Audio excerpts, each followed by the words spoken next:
So the next topic is integration by substitution.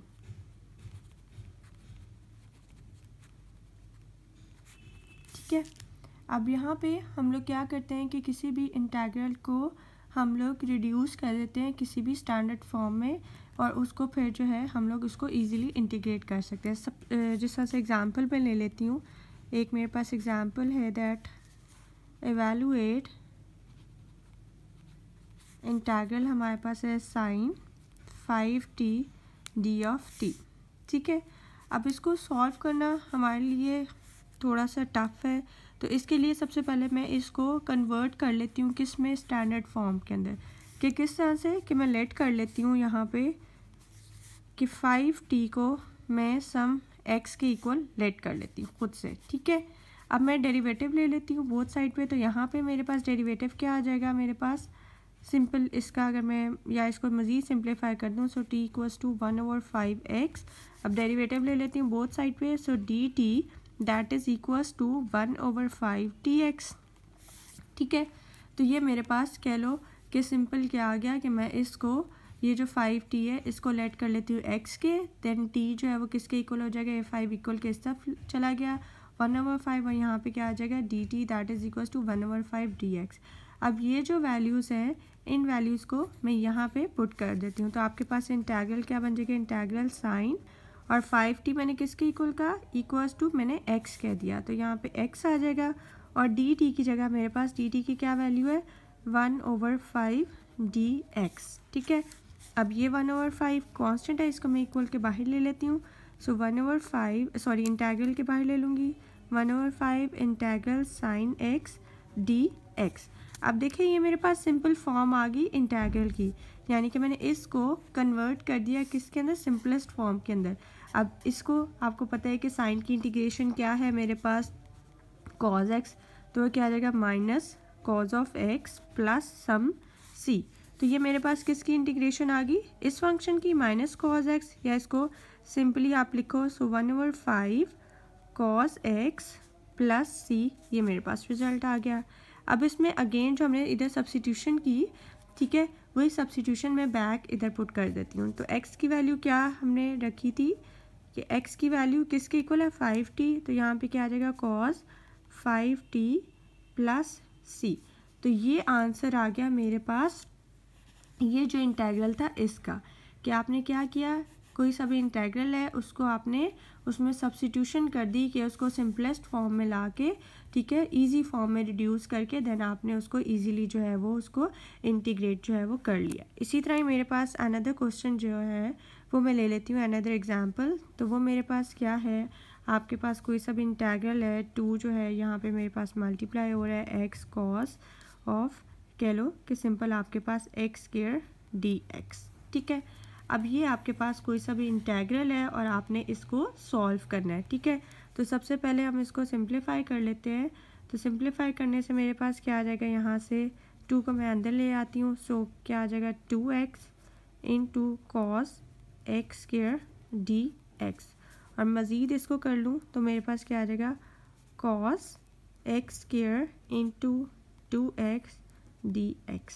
ठीक है, ये टर्म मेरे पास आ गई। अब यहाँ पे मैं लेट कर लेती हूँ कि मैं ये जो एक्स स्क्वायर है इसको सम t के मैं इक्वल लेट कर लेती हूँ। ठीक है, तो मैं क्या कर रही हूँ, यहाँ पे एक्स स्क्वायर को t के को लेट कर रही हूँ। अब डेरिवेटिव बोथ साइड पे ले लूँगी, तो यहाँ पे क्या आ जाएगा 2x dx that is equals to dt।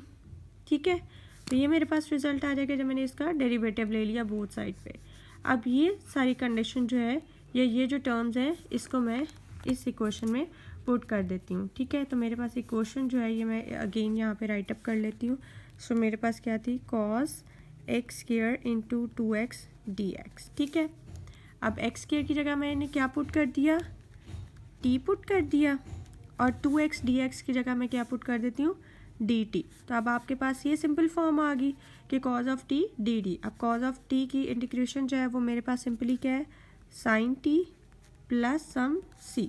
ठीक है, और t जो है वो किसके इक्वल लिया था, एक्स स्क्वायर के। अब ये value again put it back कर देती हूँ, so sine x square plus c, मेरे पास कह लो ये रिज़ल्ट आ गया। ठीक है, तो ये मेरे पास इंटीग्रेशन आ गई किस फंक्शन की, ये जो मेरे पास फंक्शन ले लिया था इसकी इंटीग्रेशन आ गई बाय सब्स्टिट्यूशन। ठीक है, अब नेक्स्ट हम एक और एग्जांपल ले लेते हैं। उसमें मेरे पास क्या है, natural log of x over x D x. ठीक है, या इसको मैं, अब ये मेरे पास एक लॉग की फॉर्म में क्वेश्चन। ठीक है, इसको मैं सिंप्लीफाई कर लेती हूँ, या मैं इसको इस तरह से भी लिख सकती हूँ that natural log of x into इस वन ऑफ एक्स को सेपरेट कर दूँ डी एक्स। ठीक है, ये मैंने अपनी आसानी के लिए इसको इस फॉर्म में लिख दिया, क्योंकि यहाँ पे अब मैंने सब्स्टिट्यूशन जो है वो करनी। तो मैं सब्स्टिट्यूशन कर लेती हूँ यहाँ पे कि इस पूरे फंक्शन को मैं लेट कर लेती हूँ टी के। ठीक है, तो ये मेरे पास रिजल्ट आ गया। अब जब मैंने बोथ साइड पे इसको इंटीग्रेट डेरिवेटिव ले लिया तो वो क्या आ जाएगा मेरे पास, इसका D T that is equal to, अब इसका डेरिवेटिव लूँगी तो क्या आ जाएगा 1/x dx। ठीक है, ये मेरे पास सिंपली कह लो रिजल्ट आ गया जब मैंने इसका डेरिवेटिव ले लिया। अब ये वैल्यूज़ मैं यहाँ पे पुट कर देती हूँ। सो इंटेग्रल, अब नेचुरल लॉग ऑफ एक्स के किसके इक्वल है, टी के। So T into 1/x dx जो है वो किसके इक्वल है, डी टी। ये तो सिंपल हो गया, हमारे पास अलजेब्राइक टर्म आ गई। अब टी की इंटीग्रेशन क्या आ जाएगी यहाँ पे, T square over 2 plus some C. ठीक है, और टी स्क्वायर किसके इक्वल है, टी किसके इक्वल है, natural log of X as a whole square over 2 plus C. तो ये मेरे पास कह लो कि इस जो फंक्शन है उसकी इंटीग्रेशन आ गई। तो यहाँ पे इसको इंटीग्रेट करना हमारे लिए थोड़ा सा मुश्किल है। ठीक है, तो उसके लिए क्या करती हूँ, सबसे पहले मैं सब्स्टिट्यूशन के थ्रू उसको एक इजी या स्टैंडर्ड फॉर्म में, अपने इंटीग्रल को, वो फंक्शन को स्टैंडर्ड फॉर्म में कन्वर्ट करके देन सिंपली उसको इंटीग्रेट करके, तो ये मेरे पास रिजल्ट आ गया। ठीक है, तो ये तो थे सम बेसिक रूल्स कि जिस तरह से हमने किसी फंक्शन को इंटीग्रेट किया। अब एक और एग्जांपल ले लेती हूँ। एग्जांपल है मेरे पास एवेलुएट, अब इंटीग्रल क्या है मेरे पास, किस तरह का है, x D x over 5 + 3x² power 2/3। अब इस टाइप का मेरे पास हम फंक्शन आ गया। इसको मैंने क्या करना है, मैंने इसको इसकी इंटीग्रेशन जो है वो फाइंड आउट करनी है। अब इसके लिए भी सिंपल, मैं सबसे पहले इस टर्म को, ये जो मेरे पास ओवर की फॉर्म है, इसको मैं ऊपर ले जाती हूँ। तो मेरे पास क्या आ जाएगा,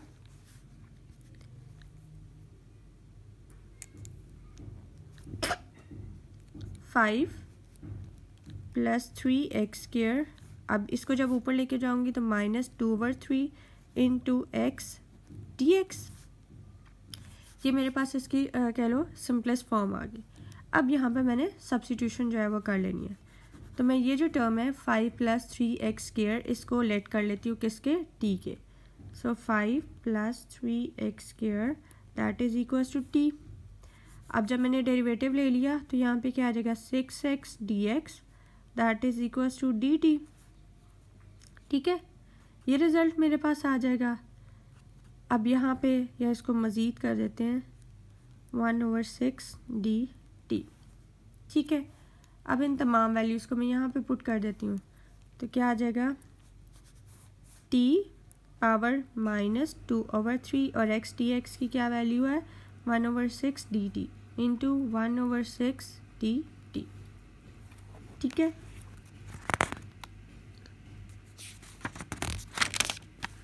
तो नेक्स्ट मैं अगेन जो है यहाँ पे सबसे पहले टर्म लिख लेती हूँ कि 2/3 इंटू 1/6 dt। ठीक है, अब यहाँ से जब मैंने इसको सॉल्व करना है तो यहाँ पे मेरे पास 1/6 एज इट इज़, क्योंकि कांस्टेंट है।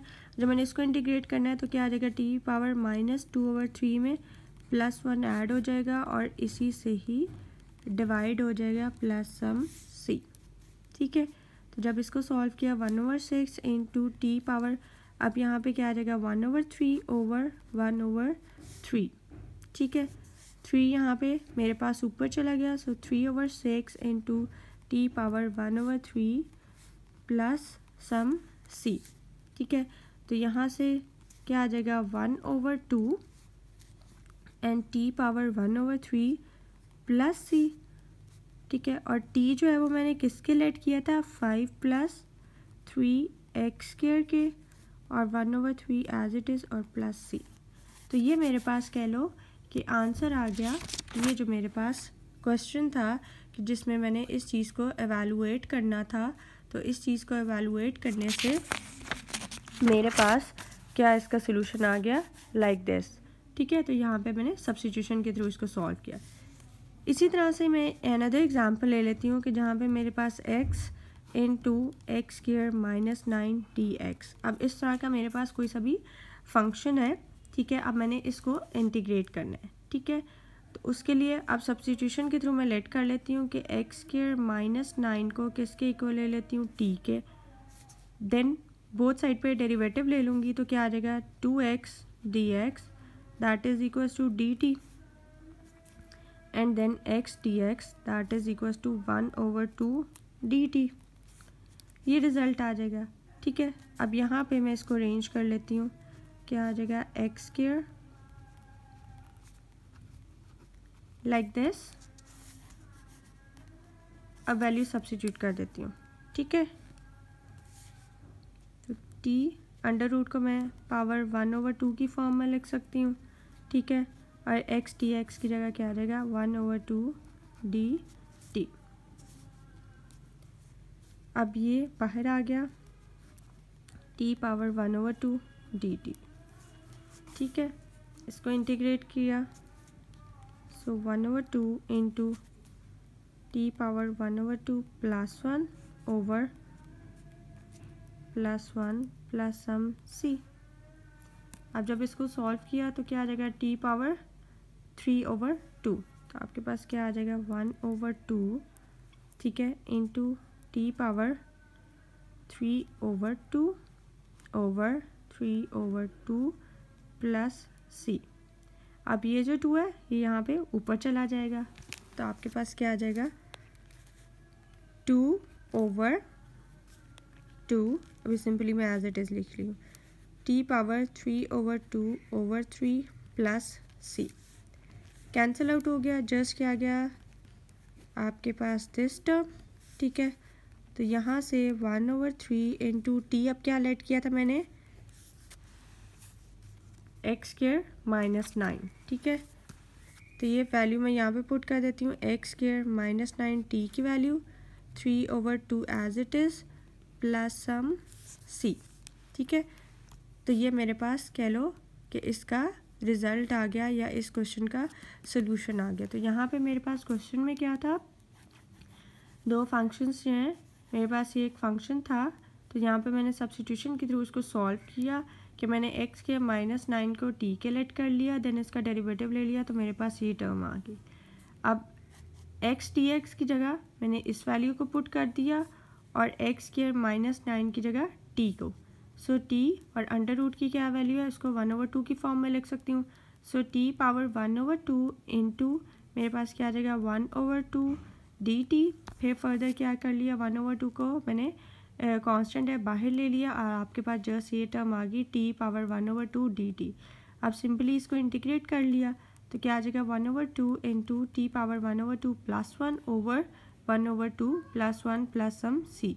इसको सॉल्व किया तो क्या आ जाएगा t पावर 3/2 ओवर 3/2। ये 2 इस 2 से कैंसिल आउट हो गया, या आप इसको इस फॉर्म में भी लिख सकते हैं। ठीक है, तो आपके पास जस्ट क्या टर्म आ गई t power 3/2 over 3 plus c। अब t किसके लेट किया था equals to X square minus 9, तो ये वैल्यू मैंने अगेन यहाँ पे पुट इट बैक कर दी, तो ये मेरे पास रिज़ल्ट आ गया इस क्वेश्चन का। तो at the and last step में ये सब्स्टिट्यूशन करना मस्ट है, क्योंकि असल में हम लोग इसका जो है सोल्यूशन वो है फाइंड आउट कर रहे हैं। तो यहाँ पे ये जो स्टेप है ये करना हमारे लिए मस्ट है।